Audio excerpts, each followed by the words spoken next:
پاک بحریہ کے کمانڈر احمد فوزان کو ریئر ایڈمرل کے عہدے پر ترقی دے دی گئی۔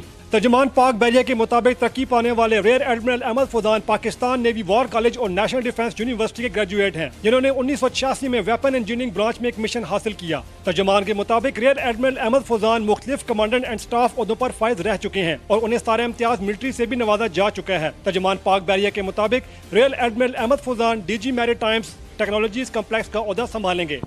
پاکستان تحریک انصاف کے چیئرمین عمران خان نے کہا ہے کہ جب تک زندہ ہوں ڈاکوؤں اور کرپٹ ٹولے کے خلاف جنگ جاری رکھوں گا۔ جیلے میں تحریک انصاف کے کارکنوں سے خطاب کے دوران عمران خان نے کہا کہ قوم غریب ہو رہی ہے، ملک کو قرضوں کے دلدل میں ڈبو دیا گیا ہے۔ 9 سال پہلے ہر پاکستانی پر 35,000 روپے قرض تھا، پھر ان 9 برسوں میں آصف زرداری اور نواز شریف کا دور آیا، جس کے بعد ہر پاکستانی 1,30,000 روپے کا مقروض ہو گیا۔ چیئرمین تحریک انصاف نے کہا کہ اوپر بیٹھے لوگ ملک کا پیسہ چوری کر کے باہر لے جاتے ہیں۔ قوم کی دولت چوری ہو کر جب بیرون ملک جاتی ہے تو حکومتوں کو اخراجات پورے کرنے کے لیے قرض دینا پڑتا ہے، پھر قرض کی قسطیں دینے کے لیے ٹیکس لگائے جاتے ہیں۔ چوری کوئی کر رہا ہے اور قیمت عوام ادا کرتے ہیں۔ دنیا میں پیٹرول کی قیمت کم، لیکن ہمارے ملک میں اوپر جا رہی ہے، ہر چیز پر ٹیکس لگایا جا رہا ہے۔ عوامی شکایات پر چیئرمین نادرا عثمان مبین نے نادرا کے 2 ڈائریکٹرز کو برطرف جبکہ ڈی جی سندھ کا تبادلہ کر دیا۔ چیئرمین نادرا عثمان مبین نے کراچی کے مختلف نادرا سینٹرز کا جانچ دورہ کیا، جس میں انہوں نے سائلین سے ان کے مسائل سنے اور موقع پر حل کرنے کے احکامات جاری کیے۔ چیئرمین نادرا رات گیٹ ڈیفنس کے میگا سینٹرز پر بغیر اطلاع پہنچے، جہاں شناختی کارڈ کے حصول کے لیے لوگ طویل قطار میں کھڑے تھے۔ چیئرمین نادرا نے اعلیٰ افسران کو موقع پر طلب کر کے سخت برہمی کا اظہار کیا۔ عثمان مبین نے ایکشن لیتے ہوئے سینٹر کے پورے عملے کو تبدیل کر دیا۔ سپریم کورٹ نے مسلم لیگ نون کے سابق رہنما نواز شریف، وزیر ریلوے سعد رفیق اور دانیال عزیز کے خلاف توہین عدالت کی درخواستیں خارج کر دیں۔ آئیے اس سلسلے میں دیکھتے ہیں ہم سب ٹی وی کی یہ رپورٹ۔ سپریم کورٹ نے مسلم لیگ نون کے تینوں رہنما نواز شریف، سعد رفیق اور دانیال عزیز کے خلاف توہین عدالت کی درخواستیں خارج کر دیں۔ سابق وزیر اعظم نواز شریف کے خلاف درخواست ایڈوکیٹ شیخ احسن الدین نے دائر کی تھی۔ درخواست گزار شیخ احسن الدین نے کہا کہ نواز شریف نے لاہور ریلی کے دوران عدلیہ کو متنازع بناتے ہوئے کہا کہ قوم کو نااہل کیا گیا، انہیں نہیں، اور عدالت کا فیصلہ 20 کروڑ عوام کی توہین ہے۔ جسٹس اعجاز الاحسن نے کہا کہ کیا واقعی نواز شریف نے 20 کروڑ ووٹ لیے تھے؟ جسٹس میاں ثاقب نثار نے کہا کہ یہ ایک سیاسی بیان ہے اور قانون کے مطابق عدالتی فیصلوں پر ہر آدمی کو تبصرہ کرنے کا حق حاصل ہے۔ شاید اس بیان میں نواز شریف نے حدود کراس نہیں کی، کسی اور جگہ حدود کراس کی ہوگی اور کچھ جگہوں پر اس سے زیادہ بھی کہا گیا ہوگا۔ درخواست گزار احسن الدین نے کہا کہ عدالتی تحمل کی بھی کوئی حد ہوتی ہے۔ جسٹس اعجاز الاحسن نے کہا کہ درگزر کرنا اور عدالتی تحمل بھی کوئی چیز ہوتی ہے، ہمارے عدالتی تحمل کی حد آپ سے زیادہ ہے۔ چیف جسٹس نے کہا ہم نہیں سمجھتے جو مواد ہمارے سامنے پیش کیا گیا وہ توہین عدالت ہے، نواز شریف نے حد سے تجاوز نہیں کیا، اس لیے توہین عدالت کی درخواست خارج کی جاتی ہے۔ وفاقی وزیر ریلوے خواجہ سعد رفیق کے خلاف توہین عدالت کی درخواست دائر کرنے والے وکیل نے کہا کہ سعد رفیق کی صرف 2 تقاریر دیکھ لیں، ان پر توہین عدالت ثابت ہو جائے گی۔ چیف جسٹس نے کہا کہ کئی چیزیں ہمارے پاس پڑی ہیں لیکن ہم درگزر کر رہے ہیں۔ عدالت نے سعد رفیق کے خلاف توہین عدالت کی درخواست بھی خارج کر دی۔ عدلیہ مخالف بیان بازی پر وزیر مملکت طلال چودھری پر آج توہین عدالت کی فرد جرم عائد نہ ہو سکی اور سماعت کل تک کے لیے ملتوی کر دی گئی۔ آئیے اس سلسلے میں دیکھتے ہیں ہم سب ٹی وی کی یہ report. Chief justice of Pakistan justice میاں ثاقب نثار کی سربراہی میں 3 رکنی بینچ نے وزیر مملکت طلال چودھری سے متعلق توہین عدالت کیس کی سماعت کی۔ دوران سماعت وزیر مملکت طلال چودھری نے عدالت سے استدعا کی کہ آج چارج فریم کرنے سے پہلے انہیں سن لیا جائے۔ سپریم کورٹ کے بہت سے ایسے فیصلے موجود ہیں جن میں عدالت نے تحمل کا مظاہرہ کیا، جن کا حوالہ دینا ہے۔ جسٹس اعجاز افضل نے ریمارکس دیے کہ آپ حوالہ دے دیجیے گا لیکن بعد میں، آج ہم نے آپ پر چارج فریم کرنا ہے، کیس میں پہلے ہی بہت وقت گزر چکا ہے، مؤخر نہیں کرنا چاہتے۔ طلال چودھری نے کہا کہ اس کیس میں انسانی حقوق کا مسئلہ نہیں، آپ کی شان میں گستاخی کا معاملہ ہے، جس پر جسٹس مقبول باقر نے کہا کہ یہ کسی فرد کی شان کا معاملہ نہیں، ادارے کا معاملہ ہے، ہر گزرتے دن کے ساتھ آپ کا کیس خراب ہو رہا ہے۔ طلال چودھری کے وکیل نے عدالت سے استدعا کی کہ انہیں ساتھی وکیل کے والد کے جنازے میں جانا ہے، اس لیے سماعت کل تک کے لیے ملتوی کی جائے۔ عدالت نے چارج شیٹ طلال چودھری کے وکیل کے سپرد کرتے ہوئے سماعت کل تک کے لیے ملتوی کر دی۔ وزیر مملکت طلال چودھری پر ایک جلسے میں سپریم کورٹ کے خلاف توہین امیز جملے کہنے کا الزام تھا۔ نقیب اللہ قطر از خود نوٹس کیس کی سماعت کے دوران چیف جسٹس نے ریمارکس دیتے ہوئے کہا کہ عدالت عظمیٰ کو راؤ انوار کا ایک اور خط موصول ہوا ہے۔ آئیے اس سلسلے میں دیکھتے ہیں ہم سب ٹی وی کی یہ رپورٹ۔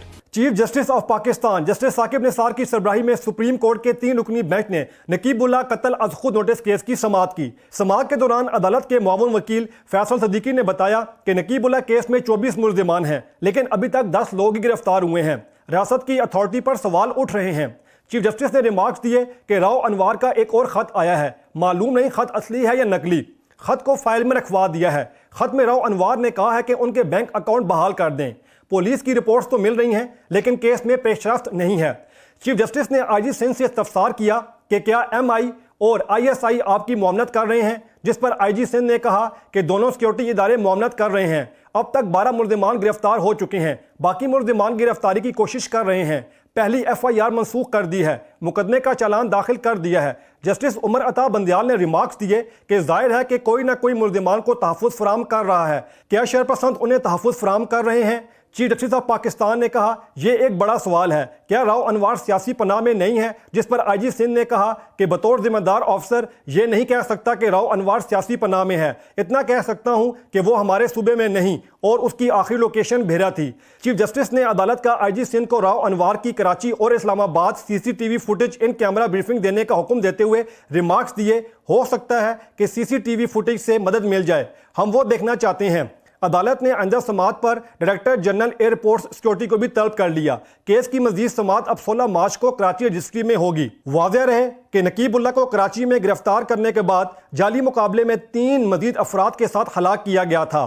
راؤ انوار نے دعویٰ کیا تھا کہ نقیب اللہ مطلوب دہشت گرد تھا، تاہم تحقیقات سے ثابت ہوا کہ وہ بے گناہ تھا اور اسے گرفتار کرنے کے کئی روز بعد معاورۂ عدالت قتل کیا گیا۔ سپریم کورٹ نے عائشہ گل علیہ کی نااہلی کے لیے تحریک انصاف کے چیئرمین عمران خان کی اپیل مسترد کر دی۔ آئیے اس سلسلے میں دیکھتے ہیں ہم سب ٹی وی کی یہ رپورٹ۔ چیف جسٹس کی سربراہی میں 3 رکنی بینچ نے عائشہ گل علیہ کی نااہلی کے لیے عمران خان کی درخواست پر سماعت کی۔ عمران خان کے وکیل نے موقف اپنایا کہ الیکشن کمیشن نے عائشہ گل علیہ کی نااہلی کی درخواست مسترد کر دی، جس کے خلاف اپیل کی۔ چیف جسٹس نے کہا کہ اپیل آپ کا حق ہے، اس پر نوٹس جاری کرنے کے پابند نہیں۔ پہلے یہ بتائیں نااہلی کس بنیاد پر چاہتے ہیں، یہ بتائیں عمران خان کا مسئلہ کیا ہے۔ عدالتی استفسار پر عمران خان کے وکیل نے کہا کہ عائشہ گل علیہ نے پارٹی سے مستعفی ہونے کا اعلان کیا۔ آرٹیکل 63A کا عائشہ گل علیہ پر اطلاق ہوتا ہے۔ جسٹس اعجاز الاحسن نے کہا کہ عائشہ گل علیہ کی طرح شیخ رشید نے بھی کہا تھا کہ وہ مستعفی ہو رہے ہیں۔ چیف جسٹس نے کہا کہ سیاسی لوگ ایسے سیاسی بیانات دیتے رہتے ہیں، آپ نے تسلیم کیا کہ عائشہ گل علیہ نے تحریری استعفیٰ نہیں دیا۔ عمران خان کے وکیل نے کہا کہ عائشہ گل علیہ نے پارٹی ہدایات کے مطابق وزارت عظمیٰ کے امیدوار کو ووٹ نہیں دیا۔ جسٹس اعجاز الاحسن نے استفسار کیا کہ کیا عمران خان نے خود ووٹ کاسٹ کیا تھا، جس پر بتایا گیا کہ عمران خان ووٹنگ کے وقت شہر میں موجود نہیں تھے۔ چیف جسٹس نے کہا ہو سکتا ہے کہ عائشہ گل علیہ بھی شہر سے باہر ہو۔ آپ سے پوچھا ہے کہ تحریری استعفیٰ آیا یا نہیں، کیا دستخط اور انگوٹھا لگا کر استعفیٰ دیا گیا؟ عمران خان کے وکیل نے بتایا کہ عائشہ گل علیہ کا تحریری استعفیٰ نہیں آیا۔ عدالت نے عمران خان کی اپیل مسترد کر دی۔ سپریم کورٹ میں بیرون ملک پاکستانیوں کے بینک اکاؤنٹ سے متعلق از خود نوٹس کیس کی سماعت ہوئی۔ آئیے اس سلسلے میں دیکھتے ہیں ہم سب ٹی وی کی یہ رپورٹ۔ سپریم کورٹ میں بیرون ملک پاکستانیوں کے بینک اکاؤنٹ سے متعلق از خود نوٹس کیس کی سماعت ہوئی۔ دوران سماعت چیف جسٹس آف پاکستان نے ریمارکس دیے کہ پاناما اور پیراڈائز لیکس میں شامل پاکستانیوں کا ابھی تک کچھ پتہ نہیں۔ حکومت پیسہ باہر لے جانے سے روکنے کے لیے کچھ تو کرتی، آرڈیننس ہی لے آتے۔ ممبر ریونیو ایف بی آر نے عدالت کو بتایا کہ بیرون ملک پاکستانیوں کو اثاثے ظاہر کرنے کے لیے ایمنیسٹی اسکیم مارچ کے اختتام تک متعارف کرائی جائے گی، جس کا فارمیٹ تیار ہے۔ جسٹس عمر عطا بندیال نے کہا کہ قانون میں خامیوں کے باعث کسی نے اثاثے ظاہر کرنے کی زحمت ہی نہیں کی۔ ہمیں لیک سے پتہ چلتا ہے کہ لوگوں کی کتنی پراپرٹیز باہر ہیں، اگر اس نے قانونی اقدامات اٹھانے ہیں تو کام شروع ہونا چاہیے۔ سیکرٹری فائنانس نے عدالت میں کہا کہ کیس کے 2 حصے ہیں، ایک باہر سے پیسہ لانے کا، ایک باہر جانے سے روکنے کا۔ اس پر چیف جسٹس آف پاکستان نے کہا کہ آپ کو کچھ نہ کچھ قدم اٹھانے چاہیے تاکہ پیسہ باہر جانے کا سلسلہ بند ہو۔ پاکستان کی تباہی ایسی ہوتی ہے کہ لوگ پیسہ اڑا کر باہر لے گئے۔ جسٹس ثاقب نثار نے چیئرمین ایف بی آر سے استفسار کیا کہ آپ ان لوگوں کو پکڑ سکتے ہیں جن کے نام پاناما اور دیگر لیکس میں آئے۔ چیئرمین ایف بی آر نے جواب دیا کہ ہم نے اشتہارات دیے لیکن کوئی انفارمیشن نہیں آئی۔ معزز چیف جسٹس نے کہا کہ دیکھنا ہے ہم پاکستان سے پیسہ باہر لے جانا بند کر سکتے ہیں یا نہیں۔ ہم نے 2 باتوں پر فوکس کیا ہے، کمیٹی نے تو کچھ نہیں کرنا، کمیٹی کی پیش کردہ رپورٹ میں کچھ خاص نہیں ہے، ہم اس معاملے کو روزانہ کی بنیاد پر سنیں گے۔ جسٹس ثاقب نثار نے استفسار کیا کہ پاکستانی شہریوں کی پراپرٹیز باہر ہیں اور اکاؤنٹس بھی باہر ہیں اور ان اکاؤنٹ میں کیا رکھا ہوا ہے۔ چیف سیکرٹری فائنانس نے کہا کہ 3 ماہ سے حکومت کے سامنے چیزیں لائے ہیں۔ چیف جسٹس آف پاکستان نے بھرمی کا اظہار کرتے ہوئے کہا کہ حکومت کیا کر رہی ہے، وہ سو رہی ہے۔ یہ معلوم ہونا چاہیے کہ کن کن لوگوں کے ملک سے باہر کرنسی اکاؤنٹس موجود ہیں۔ بچوں کی پڑھائی کے لیے رقوم بھیجنا الگ چیز ہے۔ عدالت نے معاشی ایکسپرٹ محمود مانڈی والا اور شبر زیدی کو معاون مقرر کرتے ہوئے سماعت 20 مارچ تک ملتوی کر دی۔ چیف جسٹس آف پاکستان نے کہا کہ 20 مارچ سے روزانہ کی بنیاد پر مقدمے کی سماعت کریں گے۔ وزیر دفاع خرم دستگیر کا نئی دہلی میں پاکستانی سفارتکاروں کے اہل خانہ اور بچوں کو ہراساں کرنے پر شدید الفاظ میں مذمت۔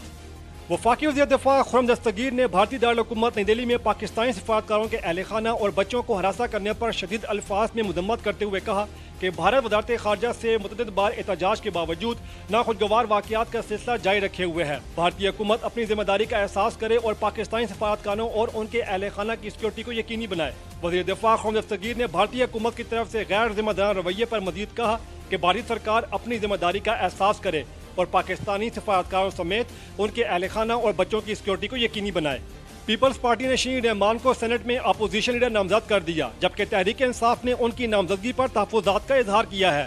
سینٹ میں چیئرمین اور ڈپٹی چیئرمین کے انتخاب کے بعد اب بڑی جماعتوں نے اپنا اپوزیشن لیڈر لانے کے لیے کوششیں شروع کر دی ہیں۔ پیپلز پارٹی نے شین رحمان کو ایوان بالا میں اپوزیشن لیڈر نامزد کر دیا، جس کی تصدیق قومی اسمبلی میں قائد حزب اختلاف خوشیش شاہ کی جانب سے بھی کی گئی ہے۔ خوشیش شاہ نے کہا کہ پیپلز پارٹی کے پاس 21 ووٹ اور تحریک انصاف کے پاس 12 ووٹ ہیں، جن کے پاس اکثریت ہوگی وہ اپنا اپوزیشن لیڈر لے آئے گا۔ پیپلز پارٹی کی جانب سے قائد حزب اختلاف کی نامزدگی پر تحریک انصاف کو تحفظات ہیں اور انہوں نے شین رحمان کے مقابلے میں اپنا امیدوار لانے کا فیصلہ کیا ہے، اور پی ٹی آئی کی پارلیمانی قیادت نے عمران خان کو باضابطہ طور پر اپنے امیدوار کی نامزدگی کا مشورہ دے دیا ہے۔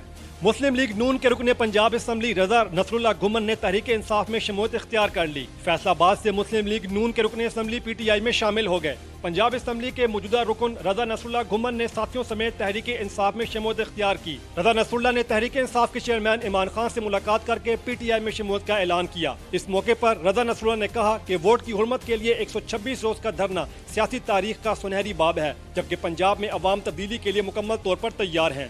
چیف الیکشن کمشنر سردار محمد رضا نے سینٹ انتخابات میں ہارس ٹریڈنگ کے معاملے کی سماعت کی۔ آئیے اس سلسلے میں دیکھتے ہیں ہم سب ٹی وی کی یہ رپورٹ۔ چیف الیکشن کمشنر سردار محمد رضا کی سربراہی میں الیکشن کمیشن میں سینٹ انتخابات کے دوران مبینہ ہارس ٹریڈنگ سے متعلق معاملے کی سماعت ہوئی۔ عمران خان کی جانب سے ان کے وکیل شاہد گوندل، ایم کیو ایم کی جانب سے سید اقبال قادری، جبکہ مسلم لیگ نون کی مریم اورنگزیب اور عظما بخاری بذات خود پیش ہوئیں۔ چیف الیکشن کمیشن نے کہا کہ اخبارات اور ٹی وی پر سینٹ انتخابات میں ہارس ٹریڈنگ کے معاملات آئے، ہارس ٹریڈنگ سے متعلق سیاستدانوں کے تحریری بیانات آئے، ووٹ خریدنا اور بیچنا جرم ہے، ہم چاہتے ہیں کہ آپ ہماری مدد کریں، جس پر عمران خان کے وکیل نے کہا کہ ہم نے اس سلسلے میں اپنی تحقیقاتی کمیٹی بنا دی ہے۔ اس کے علاوہ ہم الیکشن کمیشن کے ساتھ ہارس ٹریڈنگ کی تحقیقات کے لیے مکمل معاونت کریں گے۔ عظما بخاری نے سماعت کے دوران کہا کہ چودھری سرور نے خود کہا ہے کہ مسلم لیگ نون کے 6 ایم پی ایس نے ان کا ساتھ دیا، لیکن ان کا نام نہیں بتاؤں گا۔ کیا آپ چودھری سرور کو نوٹس کر سکتے ہیں؟ جس پر چیف الیکشن کمیشن نے ریمارکس دیے، جی اسی لیے آپ کی معاونت چاہتے ہیں، ان کو بھی بلا لیں گے۔ مریم اورنگزیب نے کہا کہ الیکشن کمیشن آرٹیکل 220 کے تحت تحقیقات کر سکتا ہے اور یہ آرٹیکل الیکشن کمیشن کو تحقیقاتی ایجنسیوں کی خدمات حاصل کرنے کا اختیار دیتا ہے، جس پر چیف الیکشن کمیشن نے کہا کہ معذرت کے ساتھ کہتا ہوں کہ جو خریدتے اور بکتے ہیں وہ بھی پارلیمنٹیرینز ہی ہیں۔ ہارس ٹریڈنگ کی تحقیقات کے لیے تمام اختیارات استعمال کریں گے۔ ہم خفیہ اداروں، ایف آئی اے اور دیگر اداروں کی مدد لیں گے۔ کیس کی مزید سماعت 4 اپریل کو ہوگی۔ اسحاق ڈار کے خلاف ضمنی نیب ریفرنس، سعید احمد سمیت نامزد ملزموں کی پیشی۔ آئیے اس سلسلے میں دیکھتے ہیں ہم سب ٹی وی کی یہ رپورٹ۔ اسحاق ڈار کے خلاف ضمنی نیب ریفرنس کیس میں صدر نیشنل بینک سمیت نامزد 3 ملزمان عدالت میں پیش ہوئے۔ ملزمان پر فرد جرم 20 مارچ کو عائد کی جائے گی۔ احتساب عدالت کے جج محمد بشیر نے کیس کی سماعت کی۔ جج محمد بشیر نے استفسار کیا کہ کیس کی سماعت 16 مارچ تک ملتوی کر دیتے ہیں۔ وکیل سعید احمد نے کہا کہ 16 تاریخ کو پیش نہیں ہو سکتا۔ جج محمد بشیر نے کہا 20 مارچ کو پیش ہو جائیں، اس دن فرد جرم بھی عائد کر دیں گے۔ وکیل سعید احمد نے کہا امید ہے ہمارے ضمنی ریفرنس خارج کرنے کی درخواست منظور ہو جائے گی۔ عدالت نے سماعت 20 مارچ تک ملتوی کر دی۔ ڈپٹی چیئرمین پلاننگ کمیشن سرداج عزیز نے کہا ہے کہ سی پیک صرف معاشی نہیں بلکہ روابط، پالیسی اور ترقی کے لیے ویژن کا منصوبہ ہے۔ آئیے اس سلسلے میں دیکھتے ہیں ہم سب ٹی وی کی یہ report. Deputy chairman planning commission Sartaj Aziz نے کہا ہے کہ سی پیک صرف معاشی نہیں بلکہ روابط، پالیسی اور ترقی کے ویژن کا منصوبہ ہے۔ پاکستان 2030 تک دنیا کی بڑی معیشتوں میں شامل ہوگا۔ سی پیک کے ثمرات حاصل ہونا شروع ہو گئے ہیں۔ سی پیک کسی ملک کے خلاف نہیں، یہ ترقی اور امن کا منصوبہ ہے۔ آپریشن ضرب عضب اور رد الفساد نے دہشت گردوں کی کمر توڑ دی ہے۔ گوادر پورٹ سے پاکستان کو بین الاقوامی تجارت کا موقع ملے گا اور بلوچستان کے لوگ معاشی طور پر خوشحال ہوں گے۔ سرتاج عزیز نے پاکستان سرمایہ کاری ایکسپو سے خطاب کرتے ہوئے کہا کہ پاکستان کی اقتصادی صورتحال میں مثبت پیش رفت ہوئی ہے۔ آپریشن ضرب عضب اور رد الفساد نے دہشت گردی کمر توڑ دی ہے۔ امن و امان کی بہتر صورتحال اور توانائی کی بحالی سے شرح نمو میں اضافہ ہوا ہے۔ دہشت گردی پر قابو پانے سے پاکستان ترقی کی راہ پر گامزن ہوا ہے۔ پاکستان جنوبی ایشیا کا اہم ملک ہے۔ سی پیک منصوبے کے ثمرات حاصل ہونا شروع ہو گئے ہیں۔ پاکستان میں تھرکول ہائیڈل منصوبوں سے توانائی حاصل کی جا رہی ہے۔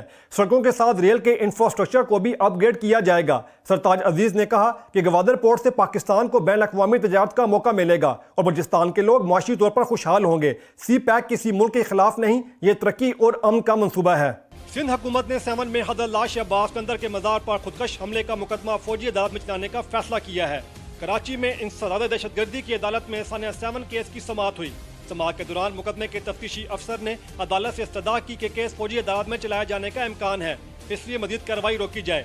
عدالت نے آئی جی سندھ، ڈی جی رینجرز اور وزارت داخلہ سمیت دیگر سے جواب طلب کر لیا۔ افغانستان کے صوبے ہلمند میں کار بم دھماکے کے نتیجے میں 2 پولیس اہلکار ہلاک ہو گئے۔ صوبے ہلمند میں سرحدی پولیس اہلکار معمول کی گشت پر تھے کہ ان کے قریب ایک کار میں دھماکہ ہو گیا، جس کے نتیجے میں 2 پولیس اہلکار موقع پر ہی ہلاک ہو گئے۔ امکان ظاہر کیا جا رہا ہے کہ کار میں ریموٹ کنٹرول بم نصب تھا۔ گورنر ہلمند کے ترجمان عمر زاوق نے کہا کہ واقعے کی اطلاع ملتے ہی ریسکیو اداروں نے امدادی کاموں کا آغاز کر دیا ہے، جبکہ تحقیقاتی ادارے دھماکے کی وجوہات کا تعین کر رہے ہیں۔ دھماکے کے فوراً بعد سیکورٹی فورسز نے علاقے میں سرچ آپریشن شروع کر دیا ہے۔ دہشت گردوں کو بھاگنے کا موقع نہیں دیا جائے گا۔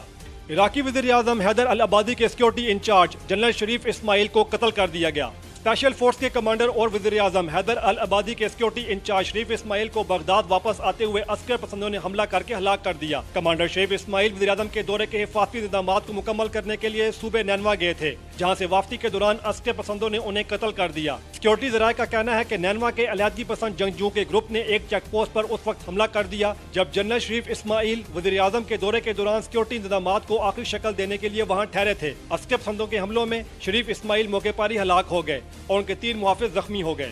معروف سائنسدان اسٹیفن ہاکنگ انتقال کر گئے۔ ہاکنگ کے خدائی ترجمان نے ان کے انتقال کی تصدیق کر دی۔ عالمی شہرت یافتہ سائنسدان اسٹیفن ہاکنگ 8 جنوری 1942 کے روز برطانوی شہر آکسفورڈ میں پیدا ہوئے۔ 1963 میں ہاکنگ موٹر نیورون بیماری کا شکار ہوئے، جس کی وجہ سے نہ تو وہ حرکت کر سکتے تھے اور نہ ہی بول سکتے تھے، لیکن دماغی طور پر صحت مند تھے۔ 1988 میں اپنی تصنیف a brief history of time سے ساری دنیا میں مقبولیت حاصل کی اور 20ویں صدی میں آئنسٹائن کے بعد دوسرے مقبول ترین سائنسدان کا اعزاز بھی حاصل کیا۔ پی ایس ایل فائنل کے ٹکٹ آج رات 12 بجے سے آن لائن دستیاب ہوں گے۔ پاکستان سپر لیگ فیصلہ کن مرحلے کی جانب بڑھ رہا ہے اور 15 مارچ کو نیشنل اسٹیڈیم میں کھیلے جانے والے فائنل کے لیے ٹکٹوں کی فروخت بھی کل سے شروع ہو رہی ہے۔ شائقین کل صبح 9 بجے سے کورئیر کمپنی کی مقرر کردہ 32 شاخوں سے ٹکٹ خرید سکیں گے، جبکہ آج رات 12 بجے سے on line ticket courier company کی ویب سائٹ پر بھی دستیاب ہوں گی۔ شائقین کرکٹ نیشنل اسٹیڈیم کے 15 انکلوڈز کے لیے ٹکٹ خرید سکیں گے، جو 1000، 4000، 8000 اور 12000 روپے پر مشتمل ہیں۔ ٹکٹ کے حصول کے لیے شہری شناختی کارڈ ساتھ لے جانا نہ بھولیں اور ایک شناختی کارڈ پر صرف 5 ٹکٹیں خرید جا سکیں گی۔ راولپنڈی اور اسلام آباد میں گرج چمک کے ساتھ بارش اور تیز ہوائیں چلنے سے موسم خوشگوار ہو گیا۔ خیبر پختونخوا کے مختلف علاقوں میں بھی بادل برسے۔ آج بھی کئی مقامات پر رم جن کی پیش گوئی ہے۔ شاہ اقتدار میں بارش کا سلسلہ رات کو شروع ہوا، جو صبح تک وقفے تک جاری رہا۔ ٹھنڈی ہواؤں نے بھی موسم کو اور حسین بنایا۔ جڑواں شہروں میں لوگ بارش کا مزہ لینے کے لیے گھروں سے باہر نکل آئے۔ ملکہ کوسار مری میں بھی رم جم کے بعد موسم بدل گیا۔ سیاحوں کی آمد کا سلسلہ شروع ہو گیا۔ خیبر پختونخوا کے مختلف علاقوں میں بھی کھل کر بادل برسے، جس سے موسم خوشگوار ہو گیا۔ محکمہ موسمیات کا کہنا ہے کہ آج ملک کے بیشتر وسطی اور بالائی علاقوں میں مطلع ابر آلود رہے گا۔ خیبر پختونخوا، اسلام آباد، لاہور، گوجرانوالا، ملتان اور کوئٹہ میں تیز ہواؤں کے ساتھ بارش کا امکان ہے۔